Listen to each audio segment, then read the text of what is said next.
Hola, me presento, soy Belén Herrera, soy dramaturga de la obra La Reina del Perreo. Hola Belén, muchas gracias por este espacio para la entrevista con el canal de YouTube Somos Tramadol. Ujú. Quería iniciar preguntándote cuál fue el punto de partida a nivel de creación dramatúrgica de La Reina del Perreo Ujú. y, y dónde estuvieron puestos los énfasis durante el proceso creativo de la obra. Esta obra fue escrita, su primera versión el año 2017 en un festival, en el Festival Víctor Jara de Dramaturgia y Puesta en Escena Víctor Jara de la Universidad de Chile, donde yo estudié. Em, Postulé en ese festival con este primer texto, que es La Reina del Perreo, y en esa primera versión iba enfocada netamente en desde el punto de vista de la familia. Voy a ir por distintos puntos, pero surge a propósito, primero me moviliza a escribir un titular de diario que veo que se llama Niña muere de pena dentro de un cename. Al ver ese titular me puse a investigar sobre el caso, que uno de los casos en Chile que reventó en relación al cename, las vulneraciones que ocurrían dentro de ahí. Eso me afectó, comencé a investigar, comencé a ver cómo los medios de comunicación abordaban el círculo familiar que estaba alrededor de esta noticia. Eso me impactó, ya que las mujeres que los medios de comunicación ahí eh, juzgaban o culpaban de la muerte de la niña no eran realmente el foco y se le criminalizaban cuando evidentemente había un problema más grande en torno a los hogares de menores, pero se responsabilizaba a las familias, que la única posibilidad que tenían era en recurrir a esos espacios. Entonces fue un poco una búsqueda en torno a eso, también reconociéndome dentro de mis memorias también ahí, ya que el Sename también estuvo cerca de mi vida en relación a mis amigas. Viví mucho tiempo en Conchalí, en Quilicura, y pasé mi adolescencia. Son dos comunas bastante marginales, al borde de Santiago, pobres, donde ese tipo de problemáticas de que una de tus amigas pudiera entrar a un cename o dejaras de ver a una vecina o a una prima, era una constante. Entonces, una vez que entré a estudiar teatro, quise un poco plasmar esa realidad que yo conocía desde un punto de vista muy personal, cruzado también por lo que me entregó los medios de comunicación. Y en ese entonces, que es muy distinto a la versión que está hoy en día en Teatro El Puente. ¿Cuál es la diferencia entre esa primera versión del festival que tú me comentas y lo que está hoy en cartelera? Cuando me invitan a remontar esta obra varios años después, o sea, esto fue el 2017, decidí concentrar la obra en torno a al núcleo de familia, al núcleo familiar, que son tres mujeres, una madre y sus dos hijas, una mayor y otra menor, y tomar como concepto las dinámicas en torno al cuidado y las preguntas en torno a quién cuida a quién, cómo se cuida, cuando uno se da cuenta que te hace falta que te cuiden en relación a eso, cruzado también con el abandono. Eh, ese fue el foco. Quise salir del Sename cuando sigue apuntando hacia la problemática de una familia que no ve otra opción más que recurrir a un hogar de menores. Pero ya no hay escenas dentro del hogar de menores como si lo habían en la otra versión, sino que podríamos decir que esta es como si fuera la antesala de la otra obra. De acuerdo, y considerando estos cruces de memoria que me comentas, Ujú. ¿cómo opera la autoficción en el diseño dramatúrgico final de la obra y que es el que está actualmente también en cartelera? La autoficción opera muy concreto de que igual es súper tramposa la autoficción y lo hablamos con amigos dramaturgos porque por más que uno se base en o sea en la historia de o incluso uno se base en en un hecho histórico, siempre va a haber parte de autoficción, siempre va a haber algo, siempre hay. Es imposible que no exista alguna memoria del dramaturgo o dramaturga estando ahí. O sea, yo te podría decir que hay un poco de mí en los tres personajes, inclusive en la madre, em, que son tres personajes que están en mi familia también. Entonces, o que son muchas de las escenas, situaciones que yo también viví, el amor por el reggaetón que tiene la más pequeña, cómo se vibra el universo de las fiestas, también la época, ¿no? Yo viví esa época, o sea, eso creo que también hay un valor muy concreto e indiscutible, o sea, yo me crié escuchando bachatas y luego mi adolescencia se forjó al ritmo de mis programas juveniles, entonces... Para mí la autoficción opera como recurrir a mis memorias en torno al contexto y escribir desde ahí, muy concretamente. Solo que los personajes ninguno se llama Belén, que podríamos decir que es la única diferencia de que no hago el pacto autobiográfico, pero lo declaro como una autoficción por lo mismo. Están muchas de mis memorias puestas ahí y de mi experiencia. Y con respecto a los cuidados y particularmente a la relación que existe entre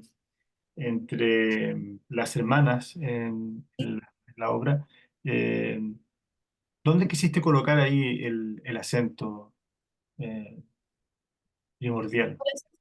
El acento muy concreto es el cuidado, tiene que ver con una búsqueda también en torno al cuidado en todo, en todo, en su sentido más amplio, desde la ética del cuidado cómo me enfrento a escribir éticamente una obra, que por qué también esta obra no tiene el nombre de la niña en la que me va a hacer el caso.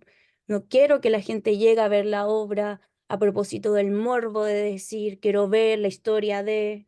No, porque puede ser esa niña, ese caso, como muchos otros. Entonces ahí es el cuidado no solo está en términos de construcción de historia, o sea, perdón, no solo como de la historia, también en cómo se construyó la historia. Para mí el cuidado es una ética en cómo me relaciono con mis compañeras, cómo nos relacionamos económicamente en torno a una obra que se hizo sin financiamiento y en el que todas decidimos, por ejemplo, generar un capital para poder generarla, como con conciencia de aquello, cuidándonos si realmente nuestros presupuestos daban o no. Entonces, el cuidado tiene que ver en su sentido tan amplio desde la dramaturgia como la producción, a propósito de que también soy la productora de la obra. Entonces, hay un cuidado que atraviesa la puesta en escena completa. Y ya si quisiera ir como en relación solo a la dramaturgia, creo que es un problema el cuidado que afecta a muchas familias y que por lo general siempre recae en las mujeres. Es una tarea sumamente feminizada. Las mujeres tenemos que cuidar a nuestros hermanos más pequeños o a la persona que se enferma de la familia. Las mujeres son las que se encargan de sus padres cuando envejecen. La mayoría de las veces siempre recae ahí, cuando no se tiene un capital económico para poder tener cuidadoras o jardines o nanas o enfermeras, recae en alguna mujer del grupo familiar. Entonces fue un poco también compartir esa dinámica que también se da por un problema económico Mm. y que pocas veces problematizamos, porque el cuidado de hecho no se paga muchas veces.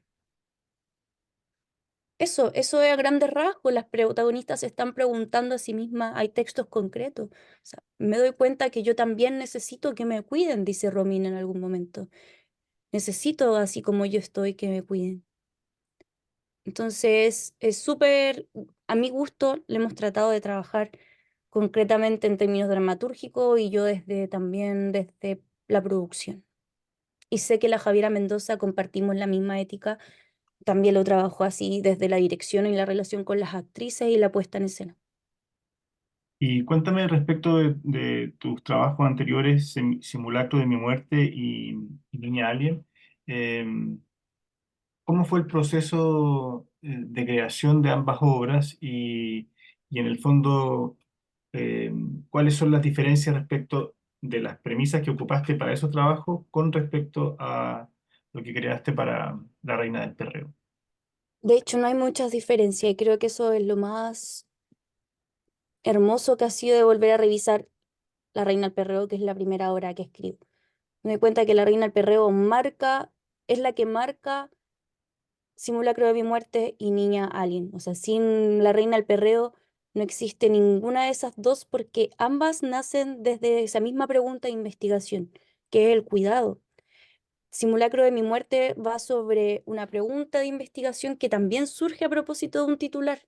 Yo me enteré por la prensa primero la desaparición de una amiga del colegio, luego su posterior feminicidio. Fue un caso muy mediático y me vi nuevamente envuelta a cómo los medios de comunicación hacían mierda eh, personas que yo quería mucho. Entre ellas, de nuevo, el mismo núcleo familiar, la madre, la hermana. Mm, Se le vinculaba solo por la clase social a tráficos de droga. Una manera de generar ficciones alrededor de una mujer muy grande, muy similar al caso de Alto Hospicio. Como desapareció porque se prostituía, desapareció porque se vinculaba con traficantes. Y eso era súper fuerte. Entonces, para mí fue como, de nuevo, conocí un nuevo término que era la ética periodística. Y en relación a eso, después con el tiempo me di cuenta que también básicamente lo que me afectó era como el poco cuidado que tenían los medios de comunicación para generar historias o producir relatos en relación a mujeres pobres. Porque sí había un clasismo muy grande y Niña Alien surge también de primer impulso creativo de los medios de comunicación, de un titular que dice aumenta en un casi 50% el abuso sexual infantil en pandemia. Y wow, la infancia. Porque también Simulacro de mi muerte también apela a mi infancia. Esa amiga era mi amiga del colegio. Me hacía preguntas. También era un simulacro de mi muerte, de cómo también las decisiones que yo tomé me salvan o personas que me cuidaron.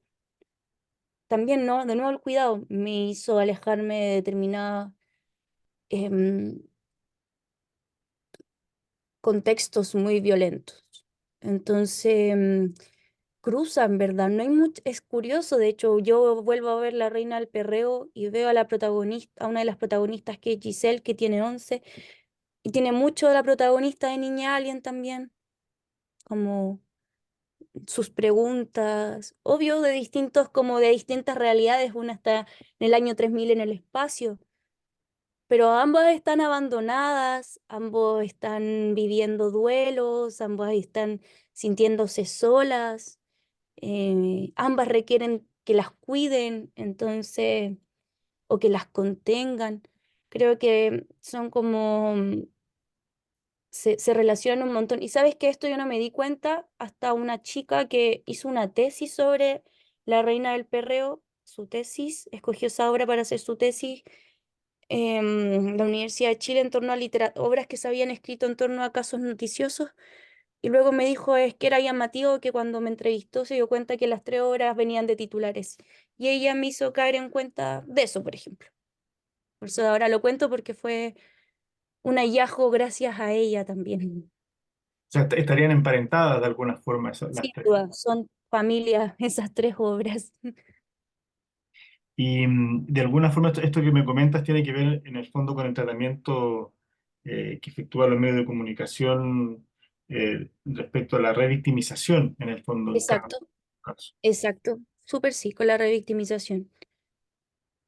Y con la construcción de relatos también. O sea, bueno, la revictimización se da a propósito de la construcción de relatos que realizan.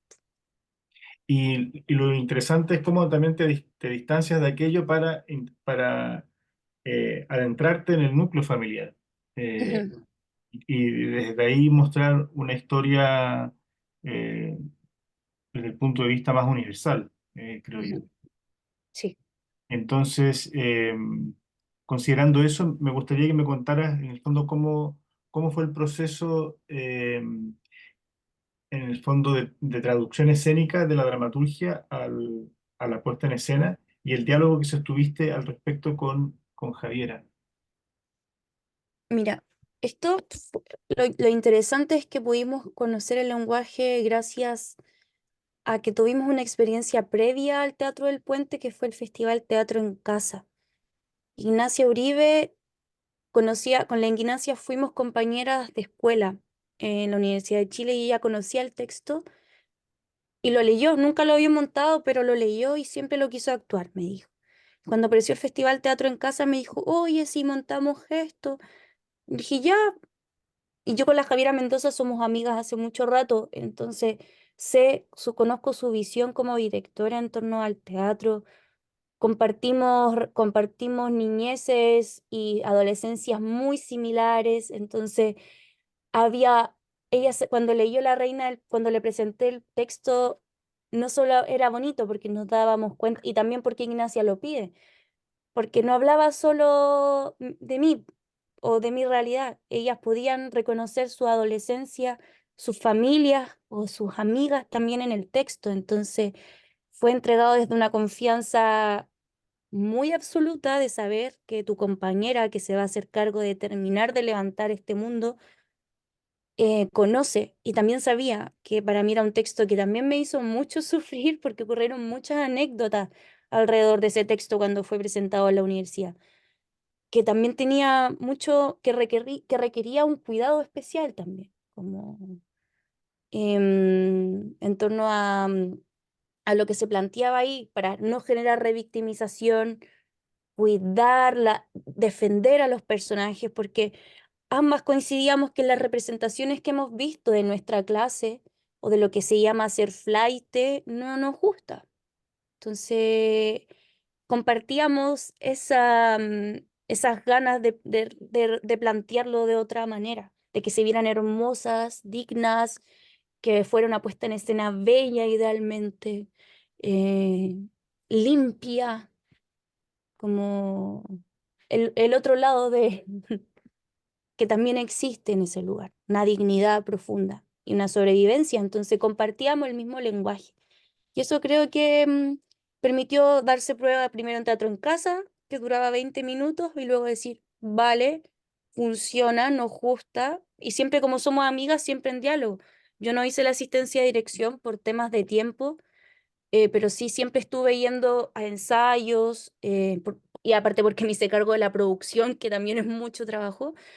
Pero iba a ensayos, nos llamábamos por teléfono, nos hacíamos preguntas, conversábamos al respecto, entonces un diálogo súper directo, en verdad. Y compartían código en el fondo. Compartíamos un código, lenguaje y la música, o sea, creo que hubiera sido muy difícil que lo hubiera dirigido a alguien, por ejemplo, que no le gustara el reggaetón o lo juzgara. Cambio con la Javiera, vamos juntas a los conciertos, o sea, somos muy amigas. Y cuéntame, ¿cuál es tu noción de trama? ¿Cómo la defines? Y qué privilegias al momento de crear una trama cuando estás inmersa en un proceso creativo? Mira, a mí me gusta mucho, mucho el realismo y me gusta mucho la estructura aristotélica, a pesar de que La Reina del Perreo, esta última versión, se me escapa porque el final, o podríamos decir como el gran conflicto, se presenta al final y lo que yo voy haciendo antes en esa estructura dramatúrgica fue probar algo que no es nuevo, pero que fue generando como pequeñas bombas antes de la gran bomba. Entonces, ir presentando una amenaza, que para mí es la tía Lorena, que es la tía que está poniendo ahí, que están viendo las niñas, que está viendo que esa niña no va al colegio, que hay un abandono, que quiero hablar con tu mamá, que quiero hablar con tu mamá. Luego una segunda bomba, que el papá sale de la cárcel, que también es un agente de peligro. No quise desarrollar mucho aquello porque quise desarrollar luego más el mundo de los afectos, pero sí quise instalarlo como una amenaza a la tía Lorena, una amenaza al papá, una madre que se da cuenta que no puede criar a sus hijas, una hermana que está enfrentando aparte un embarazo adolescente que se da cuenta que tampoco puede ser mamá ni de su mamá ni de su hermana chica, que necesita ver qué hacer con ella, y en esta resolución, haciendo grandes spoiler, esta resolución que se cierra en, parece que necesitamos un hogar. Y por eso a mí me gusta esa palabra que no decimos cename, me tengo que ir a un centro, me tengo que ir a un hogar, de que mi ideal, y también por eso esa estructura y ese final como sería ideal que los hogares sí funcionaran. Como, entonces un poco, no había otra estructura que fuera esa. Me di cuenta cuando la escribí, como yo soy muy metodológica cuando quiero escribir una obra de una estructura así aristotélica, de un inicio, un desarrollo y fin, yo decía, es que no puede haber, no tengo un final antes para luego desarrollar, porque si no la obra duraría una hora más. Me han dicho, hay una segunda parte, no lo sé, no lo sé, porque depende un poco de todas, de cómo, de sociedad y cómo continúa esa segunda parte. Y más que de sociedad también como de cómo se va a abordar el cuidado de las infancias. Entonces, para mí fue como, sí termina como que hace falta otra parte, y esa otra parte yo creo que no la voy a poder escribir en mucho tiempo porque estamos habitando precisamente esa pregunta en relación a que apareció un mejor niñez, que no sabemos si funciona tan bien, y así, ¿no? Como lo que sí sabemos que hacen falta hogares, en todo lo que significa hogar.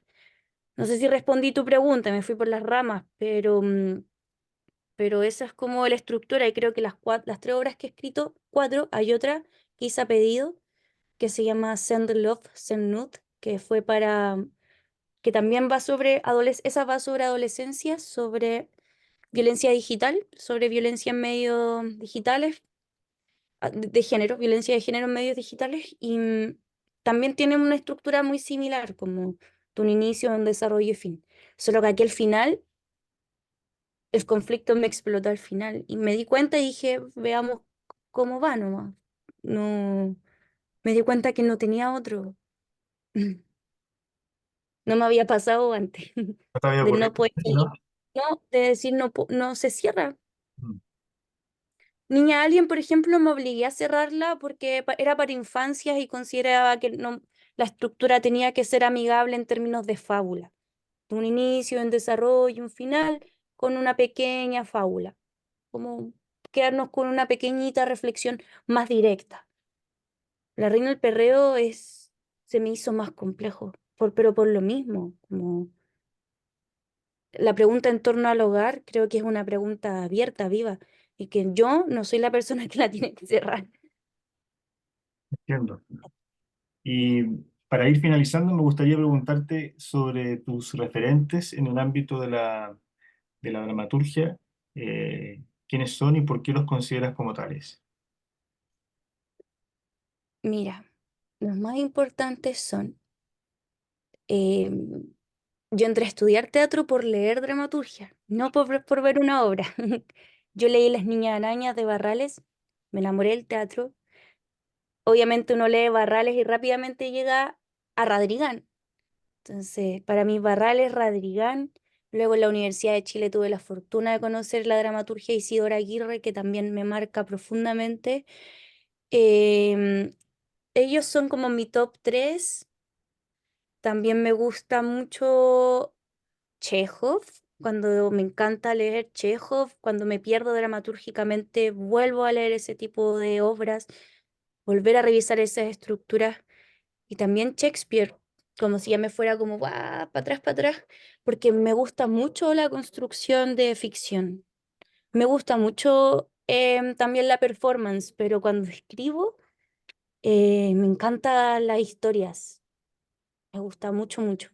Esos son como mis tres dramaturgos chilenos favoritos, Radrigán, Barrales, y con más contemporáneos también me gusta Carla Zúñiga, pero que me refiero como que me hayan remecido el corazón, Isidora Aguirre, Radrigán y Barrales.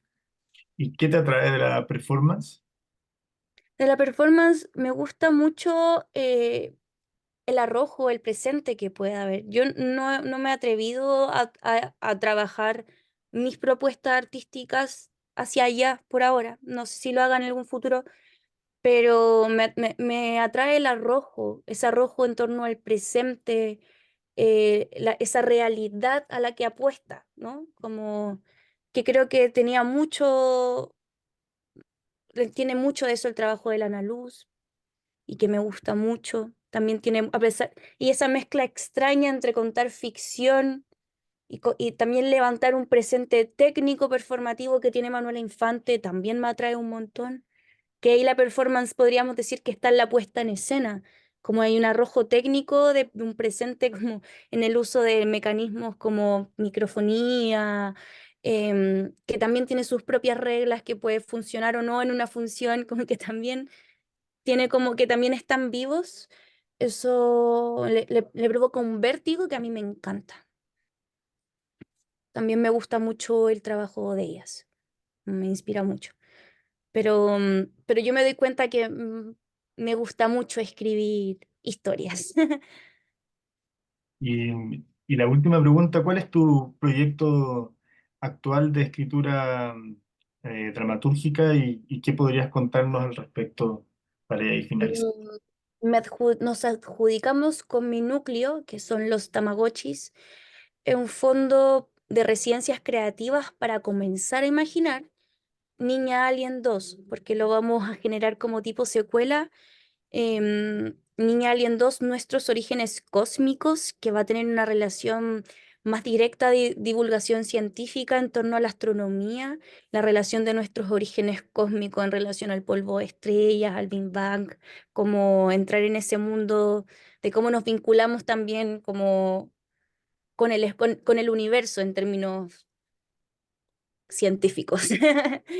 De eso va, entonces nos vamos a ir a estudiar astronomía a unos centros astronómicos al norte. Luego de eso, Vicente, desde el área musical, comenzamos a producir, yo comienzo a producir textos que se van convirtiendo en canciones, en propuestas luego lumínicas, porque ahí Rayen es artista lumínica, Vicente es artista sonoro. Y ahí esa dramaturgia, por ejemplo, es otra metodología. Yo no me voy a encerrar a escribir sola, como que vamos juntos estudiando y voy levantando materiales que ellos van traduciendo automáticamente en ya sea arte sonoro y en arte lumínico. Entonces, ahí es bonito la metodología que estamos encontrando. Ese es el nuevo proyecto que viene ya 2025. Somos de procesos largos, así que este año solo investigar, para el próximo año ojalá estrenar. ¿Y cuándo comienza la residencia?